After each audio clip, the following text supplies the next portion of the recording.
Il est tout juste 18h, soyez les bienvenus dans cette toute nouvelle édition présentée par l'ensemble de la rédaction. Nous sommes le mercredi 17 octobre.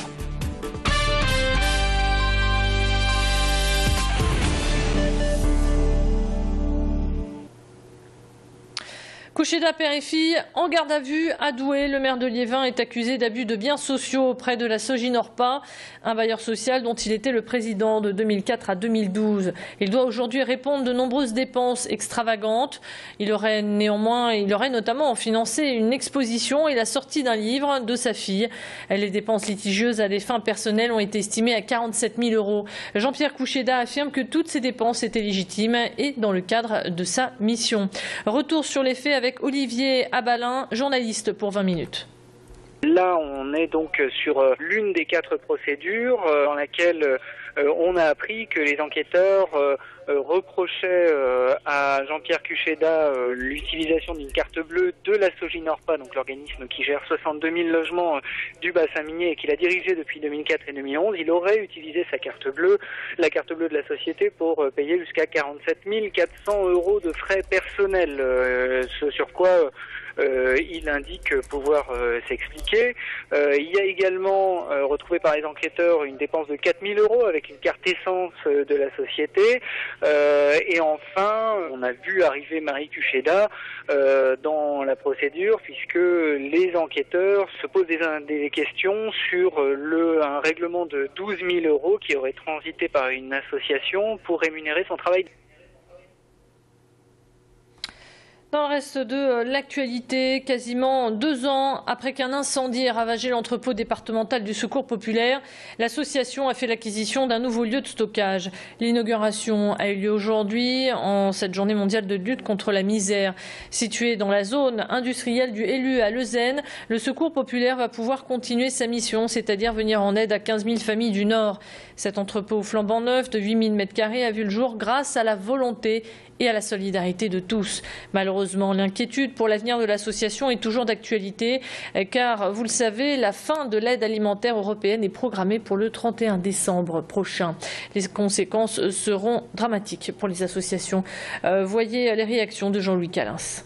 Aujourd'hui, aucune décision n'est prise pour remplacer ce PEAD. Alors si, il y a bien des idées, il y a bien des petits projets, mais ces petits projets sont en diminution puisqu'ils veulent passer du fonds de la politique agricole commune pour les plus démunis, le faire passer au Fonds social européen, mais avec un budget de 360 millions contre 500 millions aujourd'hui.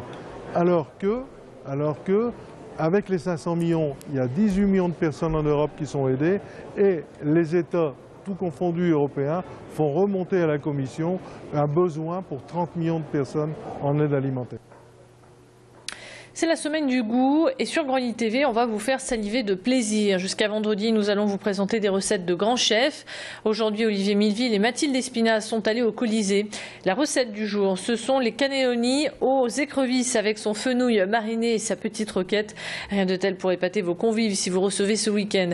Alors prenez des notes, ça commence maintenant avec en cuisine le chef Benjamin Bageux. On blanchit la roquette pour faire la pâte de cannelloni. Une fois que ça c'est fait, on va mixer très finement la roquette pour qu'elle s'incorpore dans la pâte.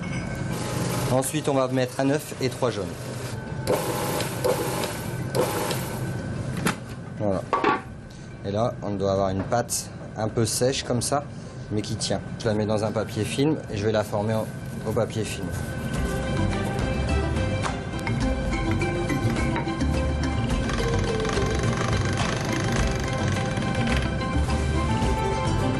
Voilà.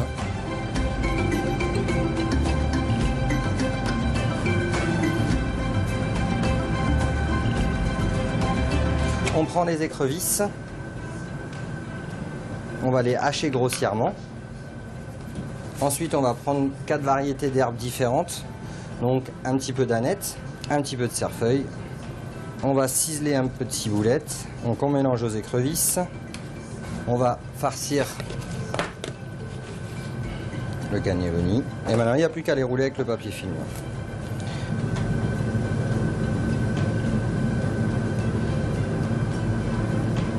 Donc on met le fenouil mariné